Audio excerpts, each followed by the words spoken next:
Bonjour à tous, donc Alex Bernier de l'association Braillenet. Je suis avec Nicolas Aiglin, Françoise Martinelli et Luc Audrin.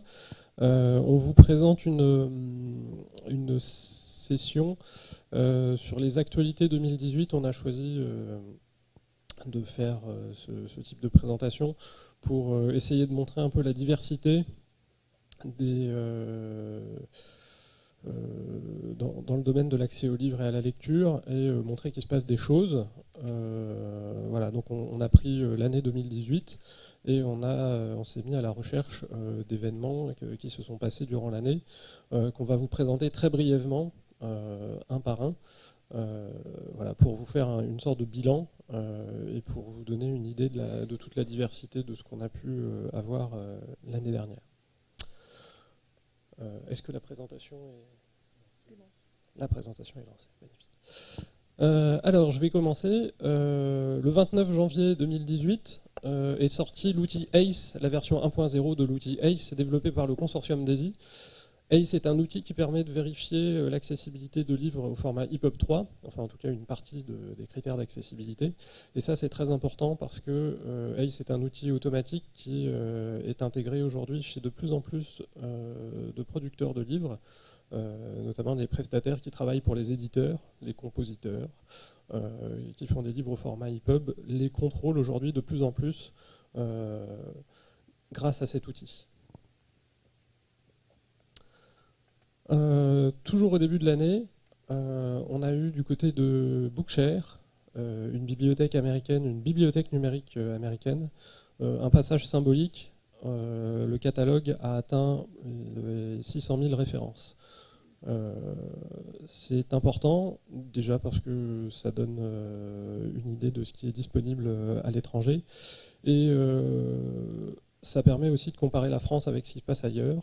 Et à titre indicatif, en France, sur la bibliothèque numérique francophone accessible, qui regroupe le catalogue le plus important aujourd'hui, on en est à 50 000 titres. Donc les États-Unis font rêver de ce point de vue-là. Alors je vais enchaîner avec une autre actualité en février 2018, la publication du rapport final de la mission EPUB et dyslexie, donc publié par EDR Lab. Alors pourquoi l'intérêt pour les bibliothèques? Parce que c'est recenser les solutions de lecture existantes pour les publics dyslexiques à un moment où dans les bibliothèques on s'interroge justement sur l'accès à la lecture et sur l'accueil de ces, alors je le mets entre guillemets, nouveaux publics qui bénéficient aujourd'hui de l'exception handicap. Voilà. Dans le domaine de l'édition, Hachette Livre était déjà passé en 2016 à une production systématique des nouveautés en EPUB 3. Cette production a été élaborée à partir d'un cahier des charges avec des process sous-traités. Et en 2018, la production a basculé en intégrant dans une révision du cahier des charges l'outil ACE, de façon à ce que l'ensemble des nouveautés pour les livres simples, les livres de type roman, soient contrôlés, soient bien d'abord encodés par les compositeurs qui ont été très proactifs par rapport à cette exigence nouvelle. Je les remercie ici encore clairement. Cette proactivité a permis à ce que les chaînes de production des nouveautés de type roman chez Hachette Livre, pour tous les éditeurs du groupe, soient contrôlées et totalement nickel du point de vue de ACE. La moindre difficulté dans ACE rejetant le fichier. C'est une première avancée qui nous a permis de mettre en place en parallèle un rejet systématique des productions EPUB 2. Nous ne produisons plus aucun EPUB 2 dans l'ensemble du groupe Hachette Livre. Cette avancée a permis à Hachette Livre de recevoir un prix à l'occasion d'une soirée de remise de prix à la Foire de Londres en avril. Le jury du consortium Accessible Book Consortium, qui dépend de l'OMPI au niveau international, remet deux prix, un prix à des éditeurs, à un éditeur, et un prix à une initiative. C'est Hachette Livre qui a eu le prix cette année pour ses efforts. Je cite le jury. Hachette Livre France démontre que la fourniture de matériel de lecture accessible nécessite une approche holistique de l'ensemble de l'écologie de l'édition. Il aborde la culture d'entreprise, met en œuvre des processus de production accessibles, collabore étroitement avec les fournisseurs et les détaillants, participe au niveau national et international à l'élaboration de nouvelles normes, technologies et réglementations en matière d'accessibilité. Hachette Livre inspire l'excellence de l'accessibilité à travers tous les maillons de la chaîne d'approvisionnement de l'édition, les éditeurs, leurs fournisseurs et leurs détaillants. Voilà, nous sommes extrêmement fiers d'avoir eu ce prix, et si c'est une possibilité pour un grand groupe comme Hachette Livre de l'avoir, c'est aussi la possibilité d'être moteur et aussi de susciter et d'aider l'ensemble de la profession sur ces sujets. Alors, on va passer sur l'aspect plus politique, avec le 12 avril 2018, la sortie de l'avis du Conseil national consultatif des personnes handicapées autour de l'école inclusive. Donc, à la demande de Sophie Cluzel, secrétaire d'État, le CNCPH a élaboré un document qui rassemble 46 recommandations en faveur de l'école inclusive, et donc le document est téléchargeable sur le site du CNCPH. Et en particulier, il y a deux recommandations, la recommandation 10 et la recommandation 11 qui nous concernent directement. La recommandation 10 fait un focus sur l'accessibilité au support pédagogique. Le document rappelle qu'il y a un rapport qui avait été publié en décembre 2016 par l'IGAS, l'ICAC et l'IGA-ENR, qui proposait des recommandations en faveur de l'école inclusive et de l'organisation de la mutualisation des productions adaptées en France. Et donc la recommandation 10 du CNCPH est mettre en œuvre une production de documents pédagogiques adaptés à la hauteur des besoins identifiés en s'appuyant sur les recommandations de ce rapport. Et puis sur la recommandation 11, le CNCPH a fait un focus sur l'importance du développement du numérique à l'école sous toutes ses formes, que ce soit le cartable numérique, les ressources numériques créées par les enseignants, les banques pédagogiques numériques qui sont proposées par l'Éducation nationale, le réseau Canopé ou les éditeurs de manuels pédagogiques. Et donc c'est une opportunité, ce développement est une opportunité à ne pas rater. Encore faut-il que... Je tourne ma page. Encore faut-il que ces ressources soient accessibles. Donc la recommandation 11, c'est imposer l'utilisation des référentiels RG2A et AccessiWeb à l'ensemble des acteurs éducatifs, développant des ressources numériques via Internet, intégrer des clauses autour de l'accessibilité universelle dans les cahiers des charges des appels d'offres lancés par l'Éducation nationale autour des ressources et outils pédagogiques numériques. En mai 2018, on peut signaler le lancement de l'application de lecture Baobab par Dilicom, qui est donc compatible avec la DRM Redium LCP. Alors, parce qu'un document accessible, numérique accessible n'est rien sans un dispositif de lecture, alors que ce document soit prêté ou non par une bibliothèque, par un dispositif de lecture donc, qui permette à tous les publics, quelle que soit leur modalité de lecture, visuel, tactile ou audio, de le lire. Et donc on peut le saluer, le lancement de cette application effectivement accessiblo-compatible. Voilà, c'est un néologisme un peu hasardeux, mais voilà, je le dis comme ça. Merci. Alors, en juin 2018, le 5 juin précisément, le W3C a publié la version 2.1 de WCAG. Traduction, l'organisation qui produit les standards d'accessibilité, qui sont aujourd'hui des bonnes pratiques au niveau international, a produit une nouvelle version de sa norme pour les contenus web, donc la version 2.1.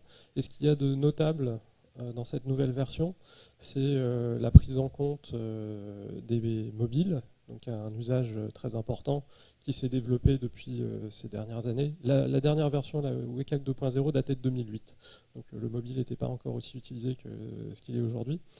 Et deuxième point à noter, la prise en compte des troubles cognitifs dans cette nouvelle version de WCAG, à un niveau qui reste encore à améliorer, mais en tout cas une amélioration de cette prise en compte par rapport aux versions précédentes.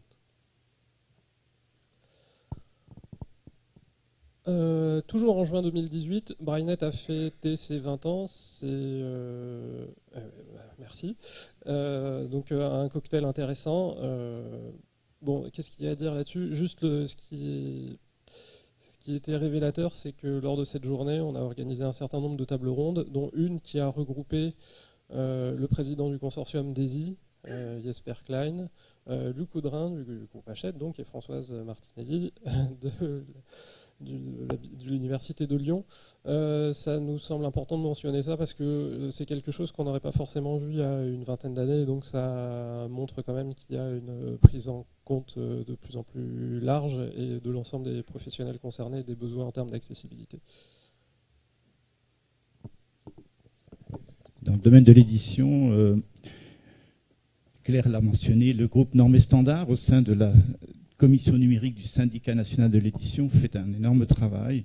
J'ai l'honneur d'animer ce groupe depuis 2 ans et on a énormément investi et recherché et travaillé ensemble avec beaucoup d'acteurs autour de la table, pas seulement des éditeurs, mais des Fernando par exemple, le ministère de la Culture, la BNF, les libraires, d'Illicom, et on a beaucoup travaillé sur l'accessibilité de ces 2 dernières années et on a fait des ateliers de restitution en juillet.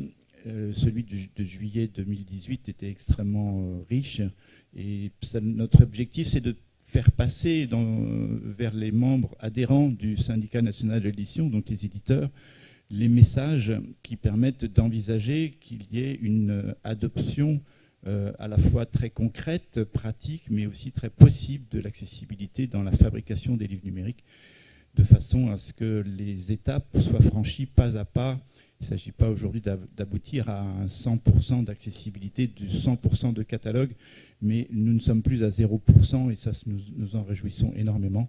Donc le travail du groupe Normes et Standards que je représente ici est absolument formidable. Et nous allons continuer et nous aurons certainement une intervention sur ce sujet au moment des assises du livre numérique en novembre. Alors en politique, Claire Lemonnery en a aussi parlé. Le 6 juillet 2018, lancement du comité de pilotage interministériel de l'édition accessible. Donc ce lancement a été fait à l'initiative du ministère de la Culture et du secrétariat d'État chargé des personnes handicapées.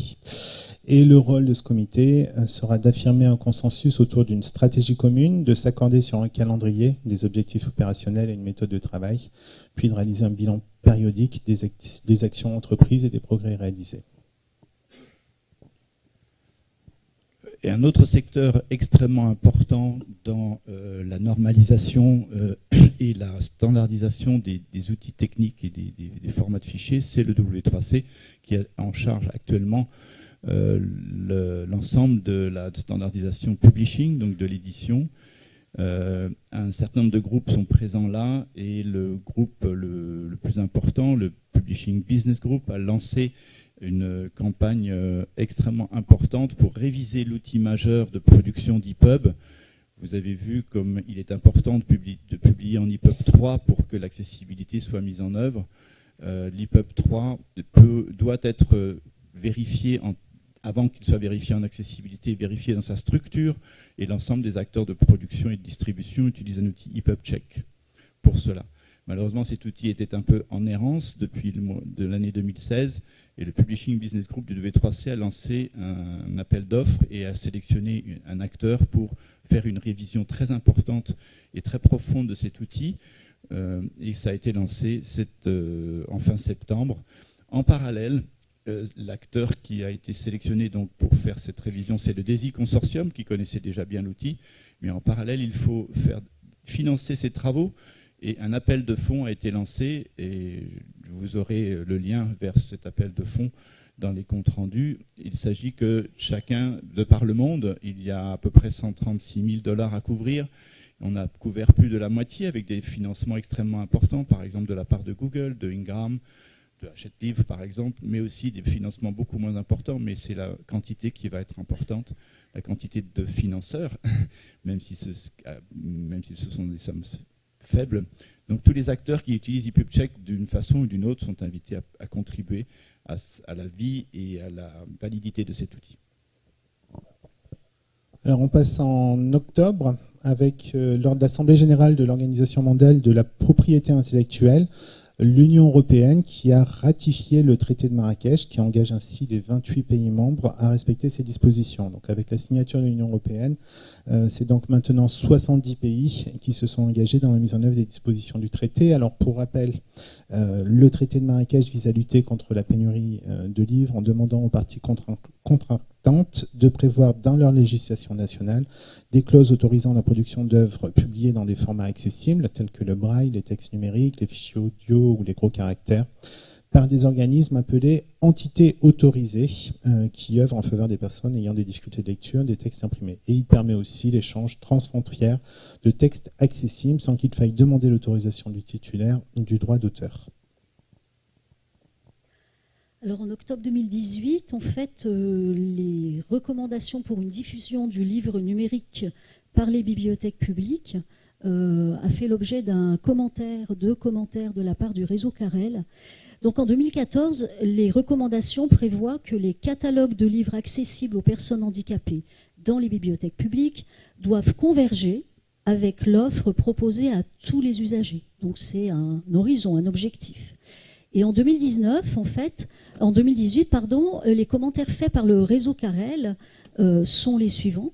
PNB, prêt numérique en bibliothèque, ne favorise pas l'accessibilité pour les usagers en bibliothèque et à distance. Et les bibliothèques qui prévoient des fichiers spécifiques doivent le faire en dehors de PNB. Donc on n'est pas dans une offre courante, on est dans une offre spécialisée plutôt en bibliothèque. Toutefois, suite du commentaire, l'évolution attendue de PNB avec l'intégration de la DRM-LCP pourrait changer la donne à condition que les fournisseurs de logiciels de lecture suivent. On voit bien qu'on est dans un chemin d'accessibilité qui se construit lentement. Alors toujours en octobre et toujours en lien avec le traité de Marrakech, il y a eu deux communiqués qui étaient importants. Un premier de l'Association des bibliothécaires de France et un deuxième de la CFPSA, donc Confédération française pour la promotion sociale des aveugles et amblyopes.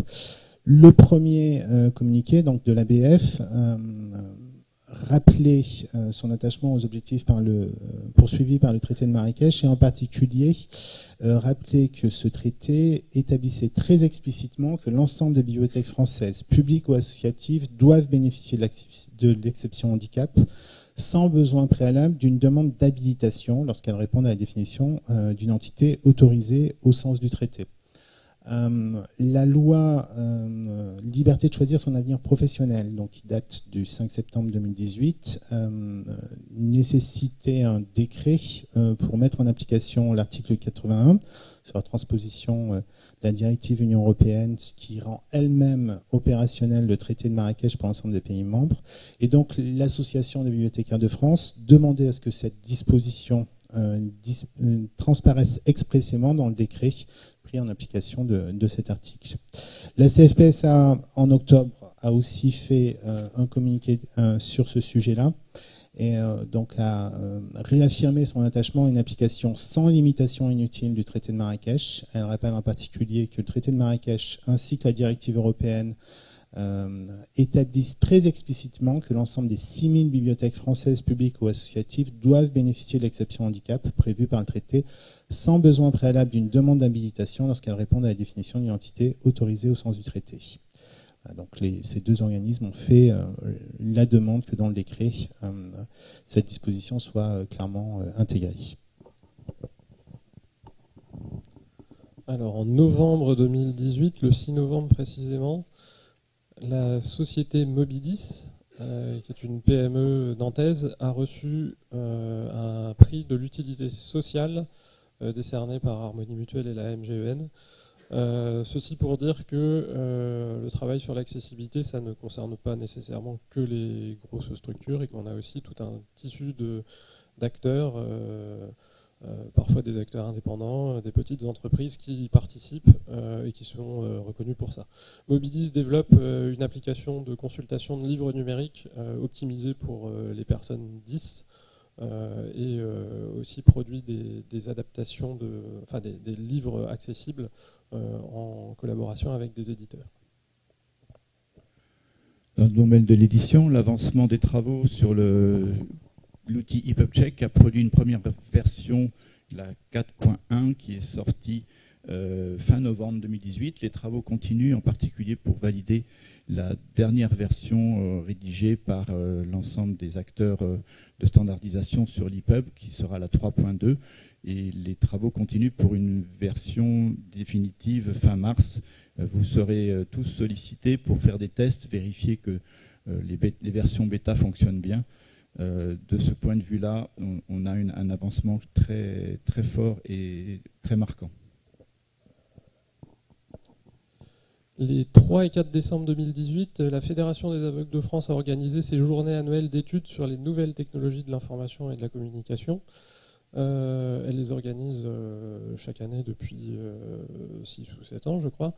Pas forcément grand-chose à voir avec le livre à première vue, si ce n'est qu'on a parlé, sans doute pour l'une des premières fois dans le milieu de la déficience visuelle en France, des assistants vocaux.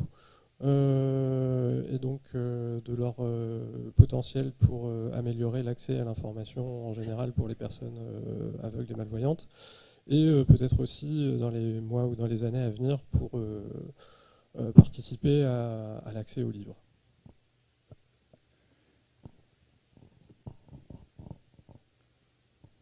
Dans le secteur de l'édition toujours, un endroit où nous sommes aussi très impliqués, et particulièrement en 2019, parce qu'en 2018, 2 chantiers ont été fondamentalement ouverts à l'ISO, qui est une autre organisation de standardisation internationale, qui est très appréciée en particulier de tous les pays, mais particulièrement en Asie.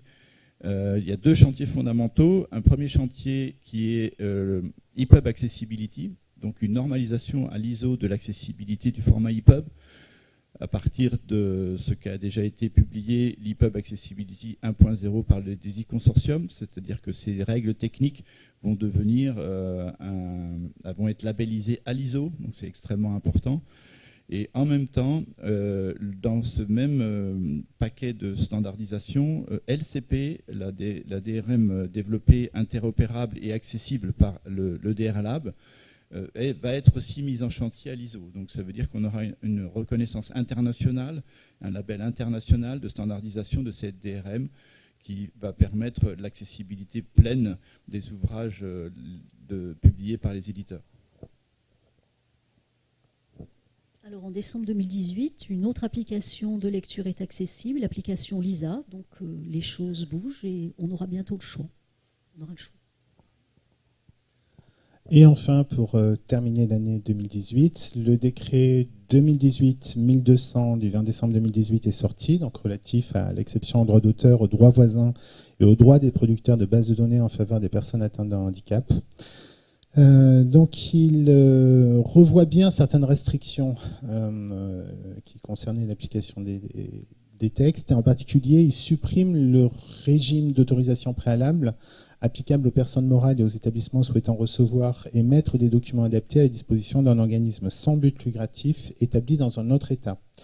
Néanmoins, la nécessité de s'inscrire sur une liste d'établissements agréés par l'État et autorisés à faire des adaptations de texte reste en vigueur, même si le décret prévoit d'alléger la procédure d'inscription sur la liste précitée.